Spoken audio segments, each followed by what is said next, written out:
Assalamualaikum warahmatullahi wabarakatuh dan salam sejahtera kepada doktor dan rakan-rakan.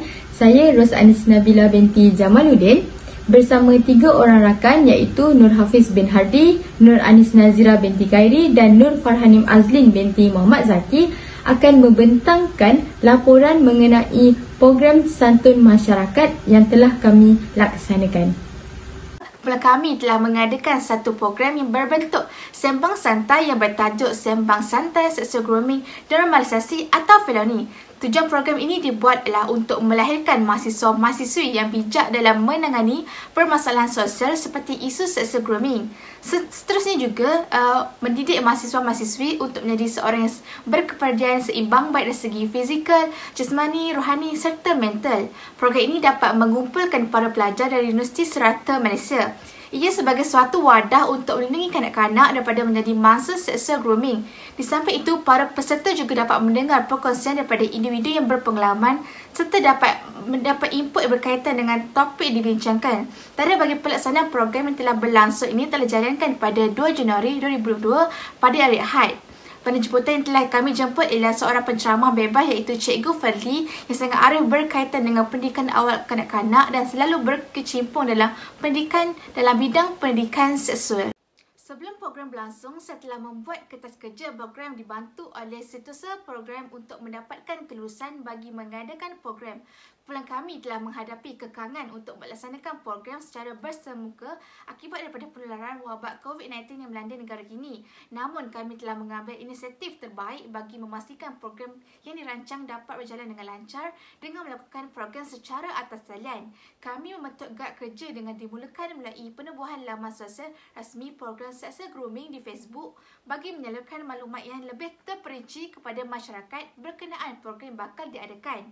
Sambutan dan sokongan yang sangat menggalakkan diterima oleh masyarakat terhadap program yang akan berlangsung dan padahal program seksual grooming ini dapat membuka mata masyarakat berkenaan dengan isu seksual grooming yang semakin tular dan memberi impak terhadap kehidupan masyarakat digital kini. Sebelum program dijalankan, kami juga menghadapi kekangan dalam mendapatkan panel bagi melaksanakan program. Panel yang melalui tapisan dan dipilih oleh kalangan AJK bagi program seksual grooming kebanyakannya tidak merespon atau memberi respon lambat terhadap persetujuan untuk menjadi panel bagi program yang akan berlangsung. Namun begitu, serta ahli telah memainkan peranan masing-masing dengan melaksanakan setiap kerja yang diaturkan. Saya juga sebagai seorang pengarah program telah menghantar surat jemputan rasmi kepada panel setelah mendapat persetujuan bersama daripada panel akhir yang telah dipilih untuk program ini iaitu Cikgu Fadli. Surat jemputan rasmi yang dibuat berfokus kepada maklumat kepada panel dengan lebih terperinci berkenaan dengan tentatif program dan jenis program yang diajarkan. Melalui gerak kerja yang disusun dan diaturkan, hal ini akan menyebabkan program yang akan dijalankan berjalan dengan lebih lancar dan tersusun. Okey, saya akan terangkan perjalanan semasa program yang mana program kami dilaksanakan pada hari Ahad 2 hari bulan 1 2022. Okay, program yang bermula pada pukul 2 petang. Kami selaku AJK kami masuk lebih awal iaitu pada pukul 1.30 untuk memastikan semua perjalanan program berjalan dengan lancar. Dengan cara kami memeriksa sama ada paparan slide boleh ditayangkan, lagu boleh didengar dan kami memastikan peserta masuk pada pukul 1.45 dan sementara peserta masuk dan menunggu panel jemputan iaitu Cikgu Fadli, kami memasang lagu seperti Sembilan Bersama dan lagu-lagu yang trend lah sekarang untuk memastikan peserta tidak bosan sementara menunggu ketibaan Cikgu Fadli. Apabila Cikgu Fadli telah masuk ke dalam Google Meet, maka kami matikan lagu dan menyerahkan majlis kepada pengacara majlis yang telah kami lantik. Dan saya juga selaku pembaca doa menyediakan diri ataupun bersedialah untuk membaca doa mengikut tentatif yang telah disediakan.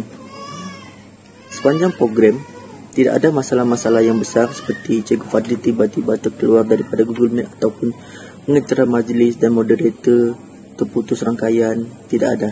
Semuanya berjalan dengan lancar. Dan semasa program juga AJK yang dilantik untuk menangkap gambar akan menangkap gambar lah semasa program untuk menjadi bukti ataupun laporan. Dan link pendaftaran akan diberikan semasa program berjalan.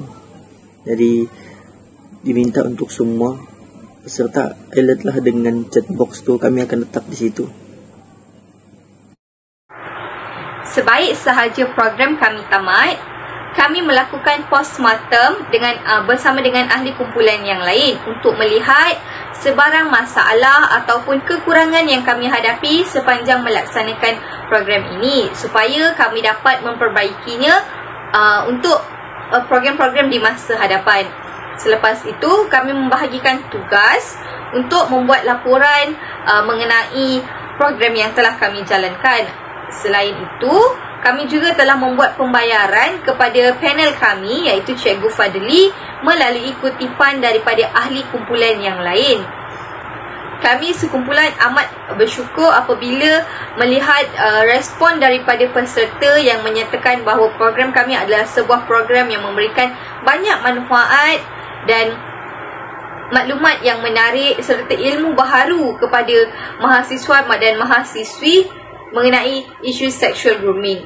Kami percaya jika isu sexual grooming ini tidak dibendung pada masa ini, ianya akan menjadi lebih teruk di masa hadapan. Oleh itu, kami amat bersyukur kerana peserta menunjukkan minat sepanjang program yang telah kami jalankan. Terdapat beberapa permasalahan yang kami hadapi, antaranya adalah dari segi atur cara program. Masa yang diperuntukkan oleh pihak penganjur iaitu daripada pihak kami adalah selama 1 jam, di mana bagi kami ianya tidak cukup untuk membahaskan isu yang menarik ini. Kami hanya diperuntukkan 1 jam oleh panel untuk program ini. Cas tambahan akan dikenakan jika lebih masa. Selain itu, kami juga menghadapi kesukaran untuk mencari penceramah yang sesuai untuk mengulas isu ini. Kami juga menjumpai beberapa orang penceramah, tetapi mereka tidak boleh bersama-sama dalam program ini kerana mempunyai masalah peribadi.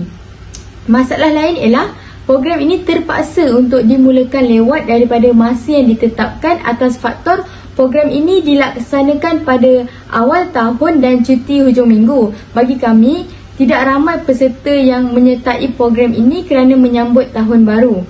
Masalah internet juga merupakan permasalahan kami kerana terdapat ahli kumpulan kami yang tidak mempunyai capaian internet yang baik atas faktor cuaca yang tidak menentu. Masalah terakhir ialah tarikh program kami terpaksa ditunda kerana kekangan masa yang dihadapi oleh panel. Penambahbaikan yang boleh kami lakukan adalah pada masa akan datang, pihak penganjur iaitu kami boleh mencari dana dari pihak luar agar dapat menampung kos pembiayaan kepada panel agar dapat membincangkan isu yang menarik ini dengan lebih lama. Selain itu, selepas ini, program-program yang lain boleh dilaksanakan pada hari biasa ataupun pada hari Sabtu dan tidak mengganggu cuti hujung minggu agar lebih ramai penyertaan. Akhir sekali, masalah internet memang sukar untuk diatasi kerana ia sesuatu perkara yang sukar dijangka. Namun, kita perlu bersedia dengan cara mencari tempat yang mempunyai rangkaian internet yang baik dan bagus. Setelah menyalakan program ini secara tidak langsung, saya telah mempelajari banyak hal yang tidak belajar di dalam kelas.